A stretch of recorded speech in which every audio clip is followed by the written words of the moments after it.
Hey guys, ये मेरी recreation series का सेकंड वीडियो है। तो आपको बहुत पसंद आएगा और अभी कुछ टाइम में ईद भी आने वाली है, तो मैं इस सीरीज में सारे रिक्रिएशंस के वीडियोस लेके आऊंगी जो आपको ईद के ड्रेसेस बनाने में बहुत हेल्प करेगा।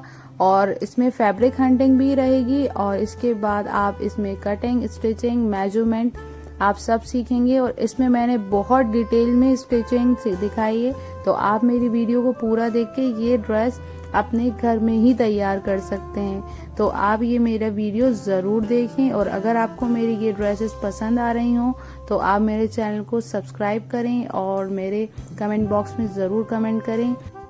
और करीना के इस आउटफिट का जो वीडियो मैंने डाला था आप लोगों ने काफ़ी पसंद किया, उसके लिए बहुत बहुत शुक्रिया। तो आप लोग जिन्होंने नहीं देखा है वो जाके ये ड्रेस ज़रूर देख लें और आई बटन में मैं इसका लिंक दे रही हूँ। तो अब हम आ गए हैं मार्केट अपने फैब्रिक हंटिंग के लिए और मुझे इसका लग रहा था कि कलर काफ़ी मुश्किल है, तो ये मुझे दोनों कलर मैचिंग बहुत मुश्किल से मिलेंगी और मुझे सिर्फ दो ही इसके फैब्रिक लेना थे और लेस लेना थी। फरारे के लिए मुझे अलग फैब्रिक लेना था और अपर के लिए अलग। तो मुझे लग रहा था कि ये काफ़ी मुश्किल कलर है तो वो मिलेगा नहीं, पर मैं जिस शॉप में हमेशा आती हूँ मुझे वहाँ पे इजीली ये दोनों फैब्रिक मिल गए हैं। और आप लोग काफ़ी पूछते हैं कौन सा फैब्रिक है, मैं हमेशा ज़्यादातर मेंशन नहीं करती हूँ, पर मैंने वीडियो में मेंशन किया है कि जो मैं फैब्रिक यूज़ कर रही हूँ वो कौन सा है। तो ये यहाँ से कलर मिलने में थोड़ी सी परेशानी हमें हो तो रही थी, पर हमको फाइनली हमारा जो कलर था मिल गया था। मेरे पास एक और ऑप्शन था कि मैं इस कलर का भी ये ड्रेस बना सकती हूँ, पर मैंने फाइनली डिसाइड किया कि मैं अपना सेम कलर ही बनाऊंगी। तो ये मैंने अपना फैब्रिक ले लिया है, ये परारे का फैब्रिक है और वो अपर फ्रॉक का फैब्रिक है, इसमें दुपट्टा भी बनेगा। ये फैब्रिक मैंने काफ़ी अच्छा लिया है, ये सॉटन फैब्रिक है और ये मैंने 6 मीटर लिया है और एक 1 मीटर मैंने ऊपर के लिए अपर के लिए अलग लिया था इसका। और ये देखिए आप कितना थिन है, ये बहुत थिन सॉटन है और ये इसका देखिए कितना अच्छा फ्लेयर आएगा। और मैंने फरारा और फ्रॉक दोनों 180 डिग्री में नहीं सिया है, मैंने 360 डिग्री इसका कट किया है दोनों में। तो आप आगे देखेंगे कटिंग मैंने किस तरह से करी है। और ये फैब्रिक मैंने 8 मीटर लिया था क्योंकि मुझे 2.5 मीटर का इसमें दुपट्टा निकालना था और 2.5 मीटर बाकी का जो एक्स्ट्रा बचा हुआ है पूरा का पूरा मुझे फ्रॉक में यूज़ करना है। ये लेस मैंने गोटा पट्टी की लेस ली है, ये काफ़ी अच्छा आजकल ये डिज़ाइन आया हुआ है और मुझे इतनी ही चौड़ी लेस चाहिए थी जो मुझे मिल गई थी। अब मैं कटिंग करूँगी अपने अपर के इनर की। तो मैं आपको इसका मेजरमेंट शो कर दिया है मैंने और ये स्टैंडर्ड साइज़ है हमारे मेजरमेंट का, तो आप इससे काफ़ी रिलेट कर पाएंगे क्योंकि ये स्टैंडर्ड है। तो ये मैं चोली का मेजरमेंट बता रही हूँ, आप चाहें तो इसको डायरेक्ट कट करके अटैच कर सकते हैं, पर मैंने अपने ड्रेस में अलग ही क्रॉप टॉप बनाया है क्योंकि मुझे जिसको चाहिए था ये ड्रेस उसको क्रॉप टॉप अलग चाहिए था। तो मैं आपको पहले मेजरमेंट अपनी चोली का दे रही हूँ और मैंने बाकी क्रॉप टॉप का मार्क अलग कर लिया था, पर आप चाहें तो आप भी क्रॉप टॉप बना सकते हैं। तो ये मैं अपनी सिलाई का और कटिंग का मार्क लगा रही हूँ, आर्म होल भी कर लूँगी मैं इसके। फिर नेक कट करने के बाद आप चाहें तो इसी को कट करके और अपने मेन फैब्रिक पे स्टिक करके डायरेक्ट इसको स्टिच कर सकते हैं, पर मैं दोनों को अलग अलग सीऊंगी, अपना अलग अपर पार्ट अलग सीऊंगी और ये वाला पार्ट जो मैं अभी कट कर रही हूँ इसका क्रॉप टॉप सीऊंगी। ये देखिए मैंने उसी मेजरमेंट का ये कट कर लिया है और अब मैं इसका नेक पे काम करूंगी। ये देखिए कि मैंने इस तरह से क्रॉप टॉप काटा है, आपको मेजरमेंट मैंने इसी फ्रॉक का बताया था पर मैंने इसको थोड़ा सा ढीला काटा है और मैं इसको अलग से स्टिच कर लूँगी। अब मैंने ये अपनी स्लीव्स आपको शो करी हैं, मेजरमेंट हमारा ऐसा ही रहेगा। ये 4th पार्ट में रखा हुआ है, 9.5 मैंने लिया है और ये 3 इंच अंदर को लेके और मैं आर्म होल का शेप बना के आगे का पीछे का दोनों का और मैं इसको कट कर लूँगी। ये मेरी राउंड स्लीव्स के राउंड की लेंथ लेके मैं इसको कट कर लूँगी। अब मैं अपने नेक पे वर्क करूँगी। ये जिस तरह से मैं नेक लगा रही हूँ इस तरह से ये प्रोफेशनल तरीका है नेक लगाने का। तो ये मैंने अपना कैनवास कट कर लिया है, फिर मैंने इसको इस पे स्टिक कर दिया है। अब मैं इसके कॉर्नर्स को स्टिच करने के बाद अपनी चोली में इस तरह से लगा के स्टिच करूँगी। फिर मैं इसका स्टिच किया हुआ पार्ट जो एक्स्ट्रा पार्ट है मैं अलग उसको कर दूँगी और पीछे की गले के लिए मैं इसमें ओरेबी पट्टी यूज़ करूँगी। ओरेबी पट्टी आपको पता होगा कि इसको तिरछे कपड़ा तिरछा करके ऐसे खींचते हुए कपड़े की पट्टी निकाल के हम इसको पीछे नेक पे लगा लेंगे। अब इन दोनों आगे के और पीछे के पार्ट को दोनों को शोल्डर्स को अटैच कर देंगे। और ये मेरी लेस है, ये पहले मैं इसमें अटैच कर दूंगी सीने से पहले। तो ये देखिए मैंने ये कर दिया है, अपनी लेस को भी अटैच कर दिया है और शोल्डर्स को भी कर दिया है। अब मैं इसके स्कर्ट पे काम करूँगी, ये स्टिच मैं बाद में करूँगी। अब ये मेरा ऊपर का जो फ्रॉक है उसका स्कर्ट का फैब्रिक है। अब मैं आपको ये बता रही हूँ कि मैंने किस तरह से इसको बिछाया है। ये मैं आपको 4th पार्ट में बिछा के दिखा रही हूँ, पर ये मेरा खाली पीछे का हिस्सा है। ये 4th पार्ट जो रहेगा हमारा पूरा पीछे का रहेगा, तो मेजरमेंट भी हमारा उसी हिसाब से रहेगा कि हमारा अगर 30 हमारी कमर है तो मैं उसके 8 पार्ट करके, मतलब जो उसका 8th पार्ट होगा मैं इसमें काटूंगी। वैसे मैं इसमें 4.5 ले रही हूँ क्योंकि हमारा एक्स्ट्रा कटिंग के लिए भी जो रहेगा तो वो मैं उसकी मार्जिन भी रखूंगी। ये मैंने 4.5 लिया है और इसकी लेंथ हमारी टोटल लेंथ 39 है, तो 14 इंच के बाद 25 बचती है। तो ये मैं 26 1 इंच एक्स्ट्रा ले रही हूँ। 26 मैंने इसकी ये लेंथ ली और इसका सही से कर्व बना के मैं इसको कट कर लूँगी। अब ये हमारा पीछे का और ये आगे का हो गया है और पीछे का दोनों का ही हो गया। ये देखिए पीछे का कट होने के बाद इस तरह से पूरा ये सेमी सर्कल खाली पीछे का है।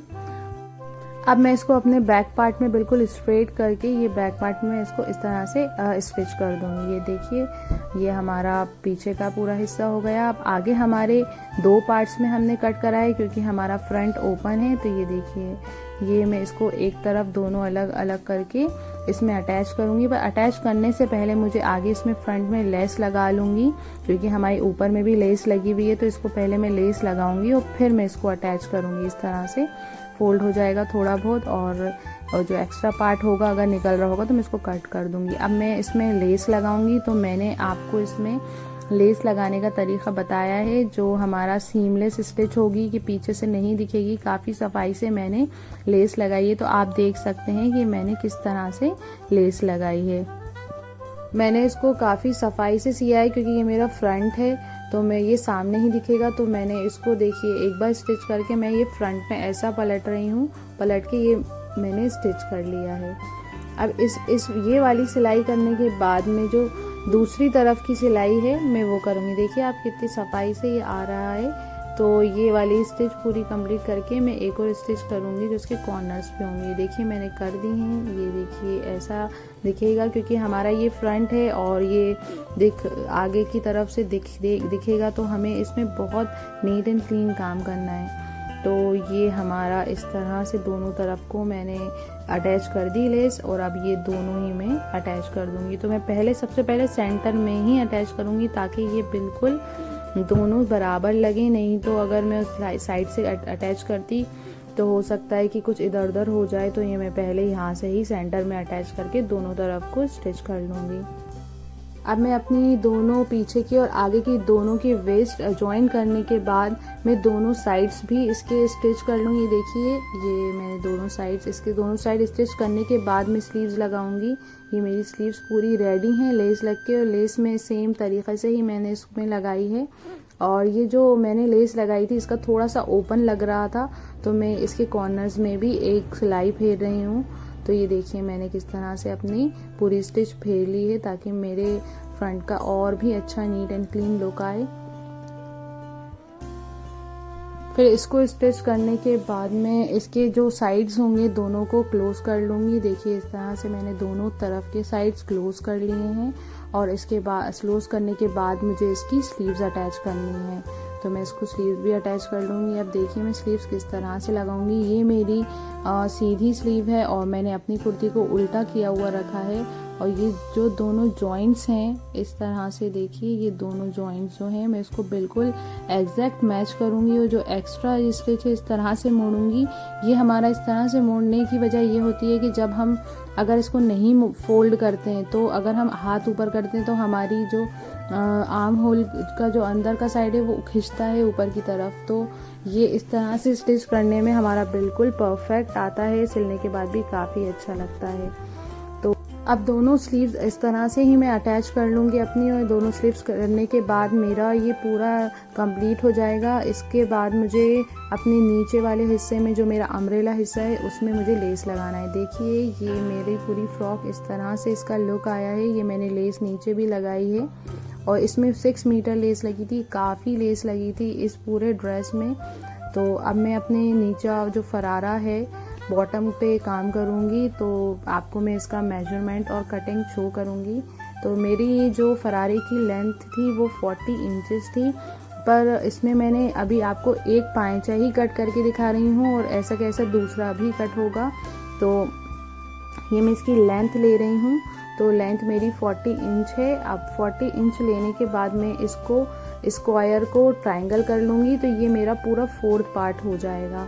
ये पूरा 4th पार्ट हो जाएगा और मैं इसका सिर्फ एक तरफ का इसमें 8th पार्ट करके जो मेरी वेस्ट है उसका 8th पार्ट करके मैं इसको कट करूँगी। तो मैं इसमें थोड़ा सा ज़्यादा लूँगी, 5 इंच लूँगी, क्योंकि मुझे इलास्टिक डालना है तो मुझे एग्जैक्ट सेम कमर नहीं लेना है। तो 5-6 इंच लूँगी मैं इसमें। तो ये मैं ऐसे कर्व मार्क लगा रही हूँ और ये एक पाँचा है, दूसरे पाँचे को भी मैं सेम ऐसे ही कट करूँगी और उसमें मुझे रुमाली लगाना है, क्योंकि मैं इसमें वो पैंट वाला कट नहीं लगाऊंगी, सिर्फ मैं रुमाली लगाऊंगी क्योंकि उसमें और भी अच्छा लुक आएगा। तो ये मैं इसको इस तरह से कर्व मार्क करके मैं एक जैसा ये 40 इंच मार्क कर दूंगी और ऊपर में 3 इंचेस का नेफा लगाऊंगी, तो उसका मार्जिन भी मैंने रखा है। तो ये मैंने कट कर लिया है। अब ये जो थोड़ा सा हिस्सा रह गया है मैं इसको कट करे हुए पार्ट में से इस तरह से निकाल लूँगी और मैं इसको भी ज्वाइन कर लूँगी। अब 2 पाँचे मैंने इस तरह से कट कर लिए थे। ये मेरा नेफा है जो ऊपर जो लगा हुआ है, मैंने 5 इंचेस का कट करा है। कट करने के बाद सिलने के बाद वो 3 इंचेस हो जाएगा। और ये जो मैं रुमाली का साइज़ ले रही हूँ ये 14 इंच पे मैं यहाँ पर लगाऊंगी। ये देखिए मैंने ट्रायंगल शेप की रुमाली इसमें स्टिच कर दी है, स्टिच कर दूंगी मैं।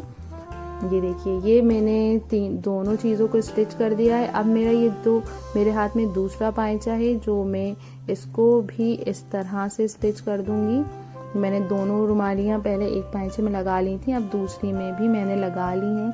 अब हमारा ये पूरा रेडी हो चुका है, पूरे जॉइंट जुड़ गए हैं। अब मैं यहाँ से इसको बीच में से जो हमारा पूरा ये स्टिच हो जाएगा तो ये क्लोज हो जाएगा। अब ये देखिए मैं इस तरह से इसको क्लोज करने के बाद ये मेरा जो नेफा है इसमें मैं इलास्टिक डाल के फोल्ड करके स्टिच कर दूंगी। अब ये मेरा इलास्टिक डालने का आपको तरीका बता दूं। ये इस तरह से मैंने अपना बेल्ट बना के और सी लिया है इलास्टिक का, और मैंने इसका मेजरमेंट जैसे मेरी जो वेस्ट थी कमर 35 है, तो मैंने इसको 4 इंचेस कम करके इसका इलास्टिक मैंने स्टिच करा है। और इलास्टिक स्टिच करने के बाद मैं इस तरह से लगाऊंगी। ये देखिए हमारा काफ़ी इस तरह से सफाई से लग जाता है। ये भी प्रोफेशनल तरीका है अपना इलास्टिक लगाने का। लोग नेफा सी के बाद में इलास्टिक डालते हैं तो वो थोड़ा अच्छा नहीं लगता है डलने के बाद। देखिए कितना अच्छा स्टिच हो गया है। अब हमारा ये हो गया है पूरा कंप्लीट। पर अब जो हमारा नीचे का है वो ऊपर नीचे होगा, क्योंकि जितने भी अम्ब्रेला फ्रॉक्स होते हैं उसको हम एक बार टांग कर इस तरह से देख लेते हैं कि ऊपर नीचे नहीं हो रहा हो, और अगर हो रहा होता है तो हम उसको स्ट्रेट लाइन पे कट कर लेते हैं कि पहनने के बाद हमारा जो लुक आए बिल्कुल स्ट्रेट आए। हम कितना भी इसको अच्छे से मेजरमेंट कर लें पर इसको टांगने के बाद ऊपर नीचे होता ही है। तो ये देखिए मैंने पूरे सबको एक मार्क लगा लिया था कि मुझे 40 इंचेस का चाहिए, और ये इस तरह से मैंने कट कर लिया था जो भी एक्स्ट्रा पार्ट था। और ये देखिए अब हमारा पूरा कंप्लीट हो चुका है ड्रेस। नीचे मैंने पिकू करवाया था और ये देखिए काफ़ी अच्छा लुक आ रहा है। आप स्टार्टिंग में भी देख चुके हैं और बहुत अच्छा सिला है, बहुत सफाई से सिला है। तो अगर आपको मेरी ये वीडियो अच्छी लगी हो तो आप मुझे सब्सक्राइब करें और मुझे कमेंट करें, मेरे चैनल को और भी ज़्यादा शेयर करें। मेरी वीडियोस आपके जो भी नियरेस्ट लोग हैं उनको भी शेयर करें। और ये देखिए कितना अच्छा इसका लुक आया है।